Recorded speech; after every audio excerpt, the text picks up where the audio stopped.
இன்றைக்கி காலங்கத்தாலேயே ஒரு நண்பர் ஃபோன் பண்ணி ஒரு செய்தியை சொன்னார். அது விஜயினுடைய மனைவி இருக்காங்கள்ல, இப்போ டைவர்ஸ் கேஸ் போட்டிருக்காங்கல்ல, அவங்கள பிஜேபிக்கு கொண்டு வர்றதுக்காக அந்த அசைன்மெண்ட்டை குஷ்புக்கு கொடுத்துருக்காங்க அப்படின்னு ஒரு வேடிக்கையை வெடிகுண்டை வீசினார். அது தெரியும், அது எந்த அளவுக்கு இது ஒரு அரசியல் காரணமாக ஒரு அரசியல் திருவிளையாடலை புதிதாக அரங்கேற்ற பார்க்குறாங்க. அவ்வளோதான். அதில் எல்லளவும் உண்மை இருக்காதுங்கிறது எனது நம்பிக்கை. ஏன்னா அந்த அம்மா அரசியலுக்கு அப்பாற்பட்டவங்க. ஒரு பாரதிய ஜனதாவில் சேர்ந்து தான் விஜயை எதிர்கொள்ளணுங்கிற நிலைமை அவங்களுக்கு கிடையாது. தேவையில்லை, அவங்களுக்கு அது தேவையே இல்லை. இந்த கேடுகட்ட அரசியலே தேவையில்லை. கணவனை எதிர்க்க வேண்டிய வேலை இதெல்லாம் தேவையில்லைன்னு அந்த அம்மா ஒதுங்கி தான் வழக்கு போட்டிருக்காங்க. ஆகவே அந்த நண்பர் சொன்ன செய்தியில் எனக்கு உடன்பாடு இல்லை. இன்னொரு செய்தி ஒன்று வந்தது அதே நேரத்தில், என் மகன்கள் அரசியலுக்கு வரலாம் அப்படின்னு நம்ம கஸ்தூரி ராஜா சொன்னார். அது எந்த அளவுக்கு உண்மையாகுங்கிறது அவங்க மகன்கள் தான் சொல்லணும். தனுஷ் சொல்லணும், அவங்க அண்ணன் சொல்லணும். தனுஷ் நிச்சயமாக இந்த விளையாட்டுக்கு வரமாட்டார். ஏன்னா இது என்னென்ன எந்த விதமான மக்கள்லாம் இப்போ நடக்குது அப்படிங்கிறத அவர் தெரிஞ்சிருப்பார். அது அவருக்கு சரிப்பட்டு வராது. ஏன்னா அவருடைய புகழ் வேறு அளவில் போய்கிட்டு இருக்கு. ஒரு மிகப்பெரிய இந்திய நடிகர்களில் ஒருவராக வருவார் அப்படிங்கிற ஒரு எண்ணம் அவர் மீதுள்ள ஒரு நம்பிக்கை வைத்து வளர்ந்துருக்கு. ஆகவே அவர் வரமாட்டார். இன்னொன்று, த்ரிஷா அவங்கள பற்றி ஒரு முக்கியமான இப்போ லைம் லைட்டில் அதிகமாக அடிபடுறது த்ரிஷா தான். அதுக்கு காரணம் முதல்வர் ஜோசப் விஜய்க்கு அவர் நண்பியாக இருக்கிறது. சக நடிகையாக இருந்தார், இப்போ அவர் நண்பியாக இருக்கார்.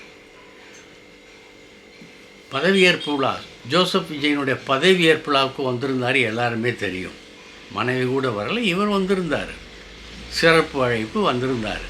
அது பலவிதமான யூகங்களை உருவாக்கிச்சு பலவிதமாக பேசத் தொடங்கினார்கள். இப்போ அண்மையில் தல அஜித் அவருடைய அருமை தாயார் கண்மணி அவங்க இறந்ததுக்கு வந்திருந்தார். ஜோசப் விஜய் அனுதாபம் சொல்ல வந்திருந்தார். கூடவே கருப்பு ட்ரெஸ்ஸில் த்ரிஷாவும் வந்திருந்தார். இதெல்லாம் எதை குறிப்பிடுகிறது என்றால் அவர்களுக்குள்ளே இருக்கிற ஒரு நட்பை பிணைப்பை சொல்லுது. இன்னும் த்ரிஷா அவர்கள் கடந்த மே மாதத்தை பற்றி ஒன்று சொல்லியிருந்தாங்க. மேஜிக்கல் மே அப்படிங்கிற ஒரு வார்த்தையை யூஸ் பண்ணியிருந்தாங்க. இந்த மேஜிக்கல் மேங்கிறது காதலர்களுக்கு உரிய சொல். மேயில் பலவிதமான நினைவுகள், மறக்க முடியாத நினைவுகள் ஏற்படலாம். இந்த மேயில் எனக்கு பலவிதமான சந்தோஷமான மகிழ்ச்சிகரமான நினைவுகள் வரலாம், நினைவுகளுக்கு இடம் இருக்கலாம் அப்படிங்கிற ஒரு கருத்தில் அவங்க ஒரு பதிவு போட்டு ஒரு நாயுடைய படத்தை போட்டிருந்தாங்க.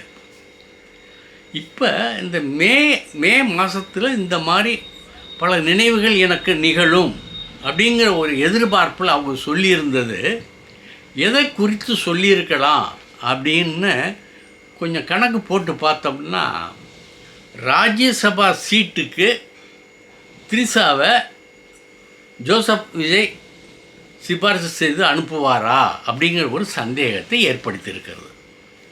சண்முகம் அண்ணா திராவிட முன்னேற்ற கழகத்தை சேர்ந்த சண்முகம் ராஜ்யசபா மெம்பராக இருந்தார். அவர் விலகிட்டார். அந்த இடம் காலியாக இருக்குது. அப்போ அந்த காலியான இடத்துக்கு ஒரு ஆளை நியமிக்கக்கூடிய சக்தி இப்போ இருக்கிற கட்சிகளில் யாருக்கு இருக்குதுன்னு சொன்னால் தாவேகாவுக்கு தான் இருக்குது. தாராளமாக ஒரு ஆளை கொண்டாடலாம். அவங்க மற்ற கட்சிகளெல்லாம் கூட்டணி சேர்ந்தால் தான் கொண்டு வர முடியும். மற்றபடி அவர்களுக்கு இருக்க இந்த வலிமையில் எண்ணிக்கையில் ஒரு சீட் அழகாக கொண்டாடலாம். அது யாருக்கு போகும்? ஒருத்தங்க சொல்கிறாங்க ஜான் ஆரோக்கியசாமிக்கு போகலாம், அவர் அரசியல் அட்வைசர். இன்னொருத்தங்க சொல்கிறாங்க ரூட் ஜெகதீஷுக்கு போகலாம். இவர் அங்கே பல ரூட்டுகள் போட்டு கொடுப்பதற்கு இவர் உதவியாக இருக்கலாம் என்று ஜோசப் விஜய் நினைக்கலாம். அடுத்து விஷ்ணுவர்த்த ரெட்டி, ஆந்திராவில் பேர் போன ஆள். 4000 கோடிக்கு மேலே இவர் மேலே அந்த ஒரு மோசடி வழக்கெல்லாம் இருக்குதுன்னு சொல்கிறாங்க. அவர் அரசியல் ஆலோசகராக இருக்கார் ஜோசப் விஜய்க்கு, அவரை போடலாம் அப்படின்னு சொல்கிறாங்க. இன்னொன்று, காங்கிரஸில் இருக்க பிரவீன் சக்கரவர்த்திக்கு ஒரு வாய்ப்பு கொடுக்கலாம், அவருடைய நண்பர், ஜோசப் விஜயனுடைய நண்பர் அப்படின்னு சொல்கிறாங்க. கடைசியாக என்ன ஒன்று சொல்கிறாங்கன்னா, திரிசாவை சொல்கிறாங்க. திரிசாவை அனுப்பி வைப்பதன் மூலம் ஒரு மிகப்பெரிய ஒரு அரசியல் மாற்றத்தில் இல்லை, ஒரு குடும்ப அளவில் ஒரு பெரிய மாறுதலை கொண்டாடலாம் அப்படின்னு ஜோசப் விஜய் நினைக்கிறாரு. அவருக்கும் அவருடைய மனைவிக்குமான அந்த டைவர்ஸ் கேஸில் அதை மழுங்கடிக்க செய்யக்கூடிய உத்தியாக இதை நினைக்கிறாரு அப்படின்னு அவர் நினைக்கிறாங்க, சொல்கிறாங்க. அது உண்மையாக இருக்குமானா அது நமக்கு தெரியலை. அது அந்த அளவுக்கு பெரிய விஷயமாக தெரியலை. ஆனால் நான் சொல்ல இந்த 5 பேர் இருக்காங்கல்ல, இந்த 5 பேரில் யாருக்கு அதிக வாய்ப்பு இருக்குது, இதை தவிர வேறு யாரையாவது நினச்சிருக்கிறாரா, ஜோசப் விஜய் மனசில் நினச்சிருப்பாரான்னா அது அவருக்கு தான் தெரியும். ஆனால் இது இந்த ஜோசியமாக ஹேசியமாக சொல்லக்கூடிய நபர்கள் இவர்கள் தான். திரிசாவுக்கு முக்கிய இடம், முதலிடம் கொடுக்குறாங்க. சரி, அதை எப்போ வருதோ அதை பார்த்துக்கலாம்.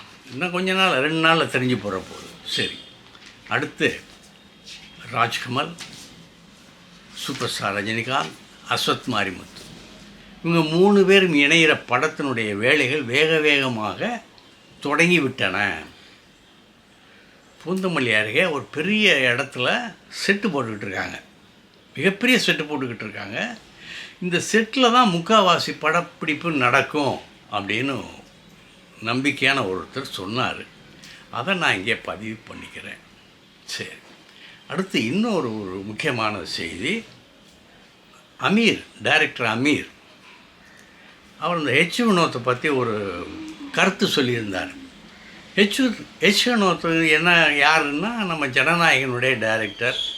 அவர்கிட்ட பத்திரிகையாளர்கள் இந்த ஜனநாயகன் எப்போ வெளியே வரும் அப்படின்னு கேட்டதுக்கு அவர் ஒரு பூதாகரமான ஒரு செய்தியை போட்டு கொளுத்திட்டு போயிட்டார்.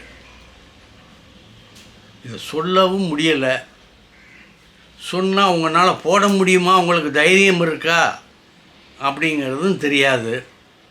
அதாவது எனக்கு தில்லு இல்லை, நான் அப்படியே சொன்னாலும் அதை போடுறதுக்கு உங்களுக்கு தைரியம் இருக்கா? என்னையா அப்படி, என்னையா ஜனநாயகன் தடையில் அப்படி என்ன ஒரு ரகசியம் ஒளிஞ்சிருக்கு? இயற்கையிலேயே நமக்கு ஒரு ஆர்வம் ஏற்படுதில்லை, அப்படி என்னதாயா மறைஞ்சிருக்கு அதில், அப்படி என்னதாயா அரசியல் இருக்குது? ஜனநாயகன் வெளியே வரக்கூடாது அப்படிங்கிறதுக்காக யார் யார் என்னென்ன சூது செஞ்சுருக்காங்க, என்னென்ன சதி செஞ்சுருக்காங்கங்கிறத சொல்ல தயங்குறாரா? நமக்கு வருதில்லை, சந்தேகம் வருதில்லை. இதில் யார் யாருடைய பங்கு இருக்குது அப்படின்னு கேட்க தோணுதில்லை. அதைத்தான் அவர் சொல்கிறாரு. நான் சொன்னாலும் அதை உங்களால் போட முடியுமான்னு கேட்குறாரு. உங்களுக்கு தைரியம் இருக்கான்னு பத்திரிகையாளர்களை பார்த்து கேட்குறாரு. இது வரைக்கும் ஊடகத்தினர் யாருமே வாய் தரலை. நீ சொல்லியா நான் போடுறேன் அப்படின்னு சொல்லி யாருமே அவர்கிட்ட போய் சொல்லி நிற்கலை. அப்போ அதுலேருந்து என்ன தெரியுதுன்னா, சொன்னோம்னா நமக்கு செமத்தியாக இருக்குது அப்படிங்கிற ஒரு பயம் அவங்களுக்கு வருதில்லை. இதைத்தான் டைரக்டர் அமீர் சொல்கிறாரு. அடித்தவனும் சொல்ல மறுக்கிறான், அடி வாங்கினவனும் சொல்ல மறுக்கிறான்னா இதில் என்னடா நடக்குது? தேர்தல் சமயத்தில் ஆதவ அர்ஜுனா இந்த ஜனநாயகனை பற்றி ஒரு குற்றச்சாட்டு சொல்லியிருந்தார். குற்றச்சாட்டுன்னா, இதை வெளிவராமல் தடுக்கிறதுக்கு மத்திய அமைச்சர் எல்முருகன், அவர் ஜனதா கட்சி, உதயநிதி ஸ்டாலின் துணை அமைச்சர், அவர் திமுக, இவங்க 2 பேரும் செஞ்ச சதினால தான் அது வரலை அப்படிங்கிறத புத்தாம்புதுக்கில் கொளுத்தி விட்டு போனார். தேர்தல் நேரத்தில் இந்த மாதிரி புருடாக்களை அள்ளி விடுவது சகஜம்தான். அந்த பொய்கள் நாளடைவில் அது அப்படியே மறந்து போயிடும். ஆனால் சொன்னது யார்? ஆதவ அர்ஜுனா. யார்? இன்றைக்கி அவர் முக்கியமான பதவியில் இருக்கார். அன்னைக்கு சொன்னதுக்கு இன்றைக்கு அவர் அதுக்கு விளக்கம் வேணும்ல, விளக்கம் சொல்லணும்ல. அவர் உண்மையான அமைச்சர், விசுவாசமாக இருக்கிறாரு ஜோசப் விஜய்க்குன்னா இதை சொல்லணும்ல. எல்முருகனும் உதயநிதி ஸ்டாலின் தான் ஜனநாயகத்தை வர்றதை தடை பண்ணினாங்கள் அப்படிங்கிறத சொல்லணுமில்ல, மக்கள் மத்தியில் சொல்லணுமில்ல.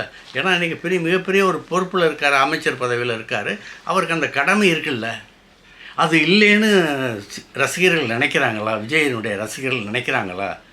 அது எப்போ வந்தாலும் வந்துட்டு போதியா, அவருக்கு இதுக்கு சம்மந்தம் இல்லையா? அவர் எப்போ எலெக்ஷன் நேரத்தில் அது சொன்னார், அதை போய் நாங்கள் கட்டி முடிச்சுக்கிட்டு இழுத்து கேட்க முடியுமா அப்படின்னு நினைக்கிறாங்களா?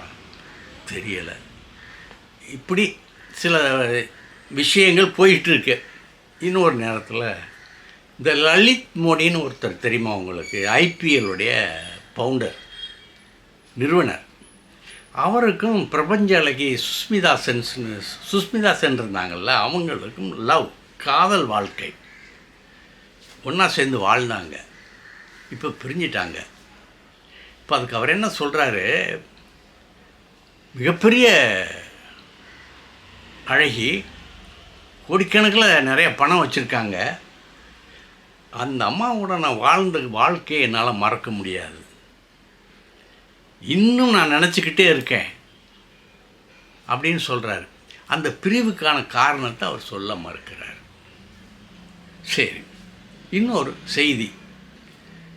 அண்ணாமலை பாரதிய ஜனதா கட்சியினுடைய தமிழ் மாநில முன்னாள் தலைவர், பிரமாதமாக செயல்பட்டார். ஒரு காலத்தில் பாரதிய ஜனதா கட்சி மிக அற்புதமாக வளர்ந்தது, அதில் யாருக்கும் மாறுதல் கிடையாது. இதற்கு முன் இருந்த எந்த தலைவரும் இருக்கும் பொழுது இல்லாத அளவுக்கு கட்சியை வளர்த்தாருன்னா அண்ணாமலைக்கு அந்த பெருமை உண்டு. துணிச்சலான தலைவர், துடிப்பான ஆள். இப்போ இருக்கிறவங்களுக்கு மாதிரியெல்லாம் அது கிடையாது. இவங்களெல்லாம் அடுத்தவன் தலையில் ஏறி மிளகா அரைச்சி அவனுடைய இடத்துல இவங்க வர்றதுக்கு பார்ப்பாங்களே தவிர உழைச்சி வரணுங்கிற எண்ணம் அண்ணாமலைக்கு இருப்பது போல் இல்லை. அவர் இந்த எலெக்ஷனில் அவர் ரொம்ப மனம் ஒடிஞ்சு போனார். அது காரணம் பிஜேபியில், தமிழக பிஜேபியில் உள்ள சில ஆட்களுடைய முதுகில் குத்துன தன்மை அப்படின்னு சொல்கிறாங்க. முதுகில் குத்து வாங்கினார். அது யார் குத்து பெருசுங்கிறது தெரியலை. அதாவது ஜீசரை சுற்றி எல்லோரும் புரட்ட சொல்பட எல்லோரும் குத்துனா அவன் எவன் குத்துனாங்கிறது தெரியும். ஆனால் இவருடைய முதுகலை எவன் குத்துனாங்கிறது தெரியலை. நொந்து போய் ராஜினாமாவை கொடுத்துட்டு இங்கே வர்றாரு அப்படிங்கிற ஒரு தகவல் வந்திருக்கு. பாரதிய ஜனதா கட்சியிலிருந்து விலகி புது கட்சி ஆரம்பிக்க போகிறாருன்னு சொல்கிறாங்க. அது உண்மையா பொய்யாங்கிறது அவர் வந்தால் தான் தெரியும். நன்றி, நாளை சந்திப்போம். இந்த வீடியோ உங்களுக்கு பிடிச்சிருந்தா லைக் பண்ணுங்கள், கமெண்ட் பண்ணுங்கள், ஷேர் பண்ணுங்கள், சப்ஸ்கிரைப் பண்ணுங்கள்.